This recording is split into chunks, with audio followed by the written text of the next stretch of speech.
The second part of average speed. In the first part, we have learned about the formula, and we have also done some basic questions regarding this formula, which is total distance by total time. अभी हम थोड़े से tricky questions करने वाले हैं. देखो, मैं direct question से ही शुरुआत कर रहा हूँ.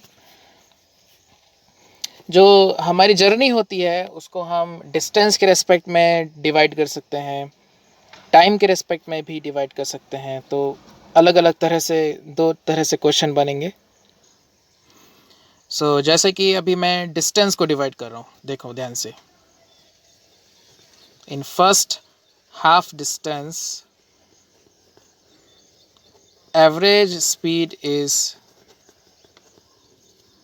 v1 and for next half distance average speed is v2. Find average speed for entire journey.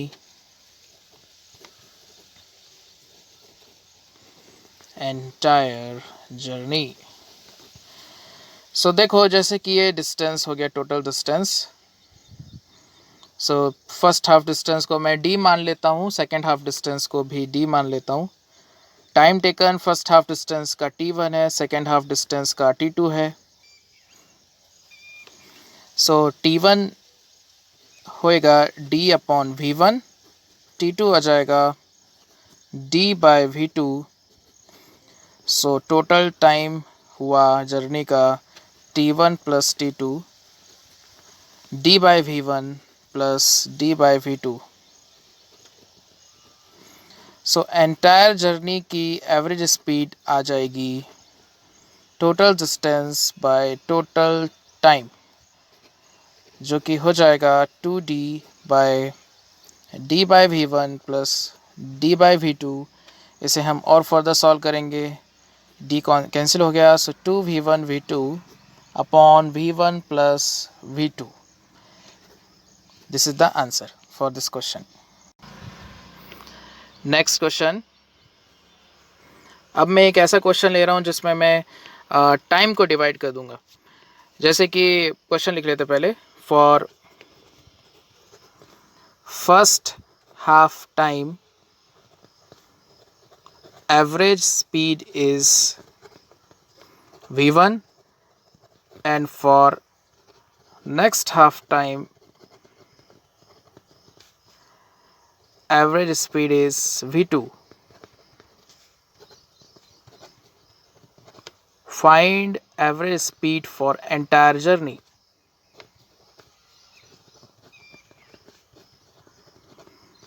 तो जैसे कि लास्ट क्वेश्चन में हमने डिस्टेंस का डायग्राम बनाया था, इस क्वेश्चन में हम टाइम का डायग्राम बना लेंगे.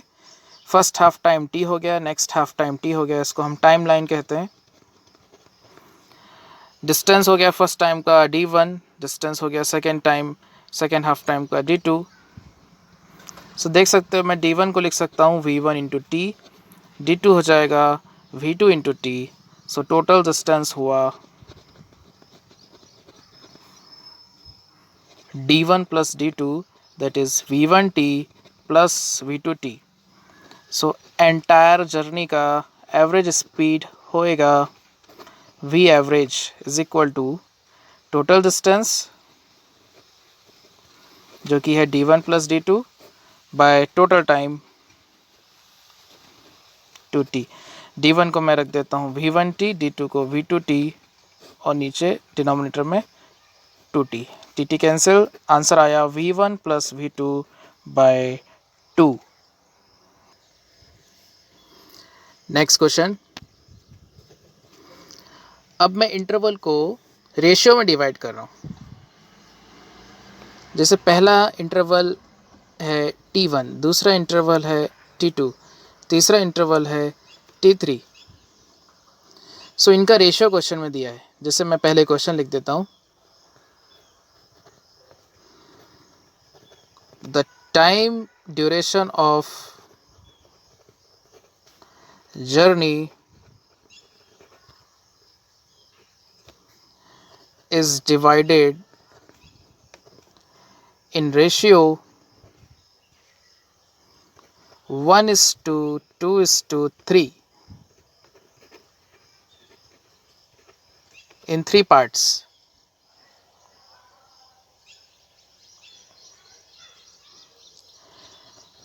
And average speed for these parts are V1, V2 and V3. Find average speed for entire journey. पूरी जर्नी का एवरेज स्पीड क्या होगा? तो सबसे पहले देखो D1, D2, D3 मान लेते हैं. D1, D2, D3. सो ध्यान से देखना, D1 क्या हो जाएगा? अब मैं सॉल्यूशन करा देता हूँ इसका. D1 हो जाएगा V1 इंटू T1. D2 हो जाएगा V2 into T2 and D3 is V3 into T3. Now total distance is D1 plus D2 plus D3, which is V1 T1 plus V2 T2 plus V3 T3.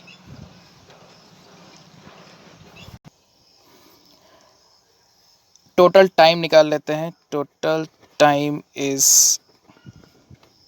T1 plus T2 plus T3.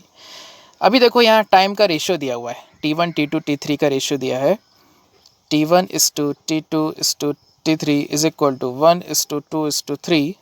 सो अब मैं क्या करूँगा, एक common multiple ले लेते हैं x. सो T1 को मैं लिख सकता हूँ 1x, T2 को लिख सकते हैं 2x, T3 को लिखा जा सकता है 3x.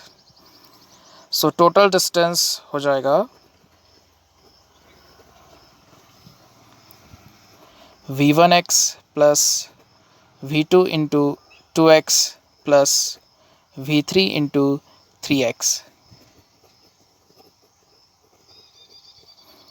Total time is 1x plus 2x plus 3x, जो कि हो जाएगा 6x. So now average speed for entire journey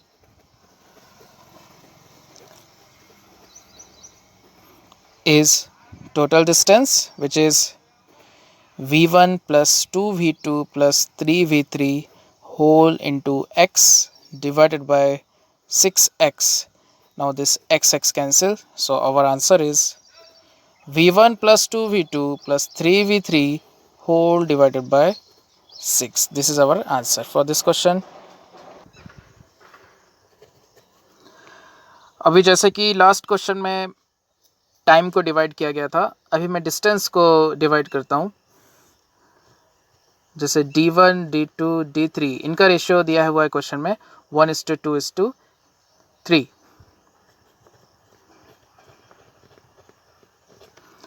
The journey is divided in 3 parts such that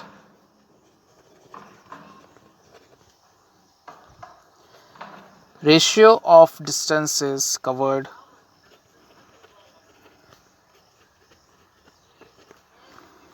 is 1:2:3.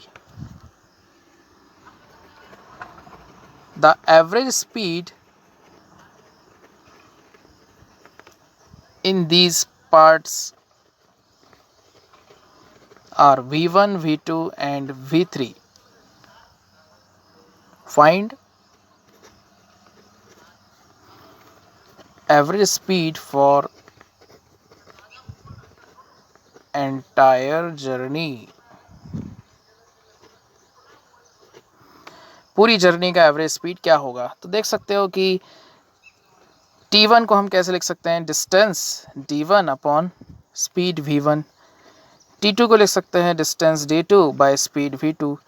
T3 को लिखा जा सकता है distance D3 by speed V3. अब जैसे कि हमने टाइम का रेशो लास्ट क्वेश्चन में लिया था, एक कॉमन मल्टीपल सेलेक्ट किया था, यहाँ डिस्टेंस के लिए मैं कर सकता हूँ। देखो d1 को मैं लिख सकता हूँ 1x, d2 को लिखा जा सकता है 2x और सिमिलरली d3 हो जाएगा 3x। सो यहाँ से t1 आ गया x बाय v1, t2 हुआ 2x by v2 and t3 is 3x upon v3।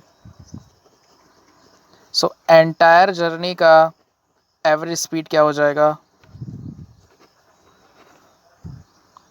Total distance d1 plus d2 plus d3 by total time t1 plus t2 plus t3।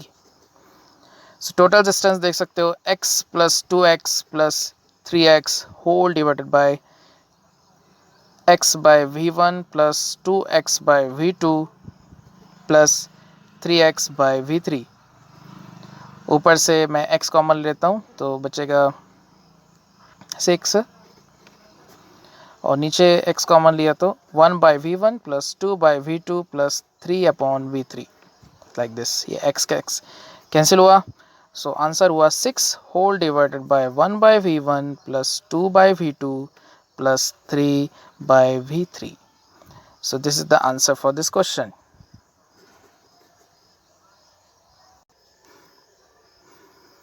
In next question there is a slight difference। so देखो जैसे कि question पहले मैं लिख देता हूँ। During first half distance average speed is v1 and for first half time of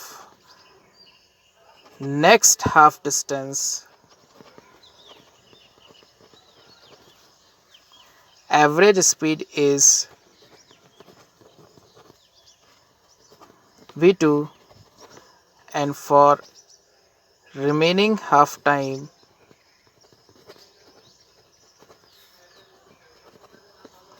of next half distance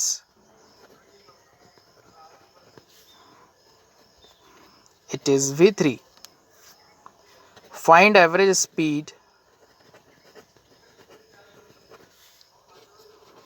for entire journey। ये है क्वेश्चन। सो हम क्या करेंगे, अभी डायग्राम बना दूं पहले मैं डिस्टेंस का एक डायग्राम बना रहा हूँ, फर्स्ट हाफ डिस्टेंस और next half distance. So D A to B first half distance, B to C second half distance. अब जो बी टू सी है उसको मैं, उसका जो टोटल टाइम है उसको फिर मैं हाफ हाफ कर ले रहा हूँ। बी टू डी टाइम है T, D to C time है टी।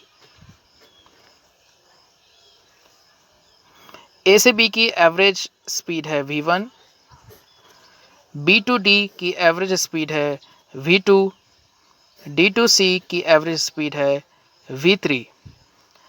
अब एंटायर जर्नी का हमें एवरेज स्पीड फाइंड करना है। तो सबसे पहले देखो इनको आपस में रिलेट करते हैं फॉर्मूला बना के। देखो जैसे कि मैं लिख सकता हूँ ए से बी का टाइम मान लेते हैं t1। So A to B के लिए क्या लिख सकते हैं, देखो d is equal to v1 t1। B to D के लिए लिखा जा सकता है distance is equal to v2 t। D to C का distance v3 t। So B to C का डिस्टेंस आ गया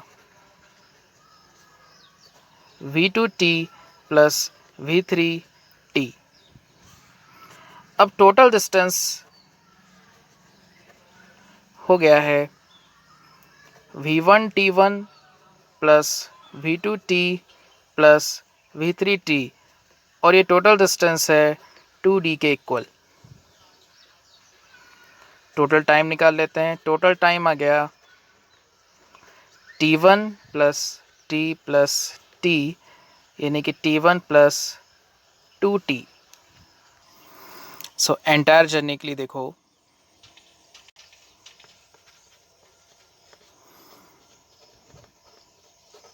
एंटायर जर्नी के लिए टोटल डिस्टेंस होएगा 2d बाय टोटल टाइम जो कि है t1 प्लस 2t। t1 को लिखा जा सकता है टाइम जो कि होता है डिस्टेंस अपॉन स्पीड, सो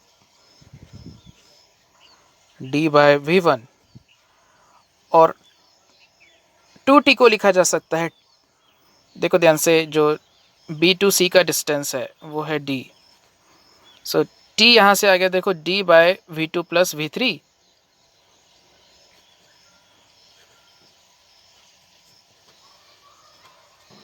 और यहाँ से 2t हो जाएगा, फिर 2t 2 इंटू डी, ये रॉन्ग हुआ है, टाइम की वैल्यू यहाँ से आ रही है, देखो t आ रहा है d upon v2 plus v3, हमें चाहिए यहाँ पर 2t, सो ये हो जाएगा 2d upon v2 plus v3, d common लेके फिर कैंसिल हो गया और हमारा आंसर आया 2 by 1 by v1 plus 2 by v2 plus v3। This is the answer.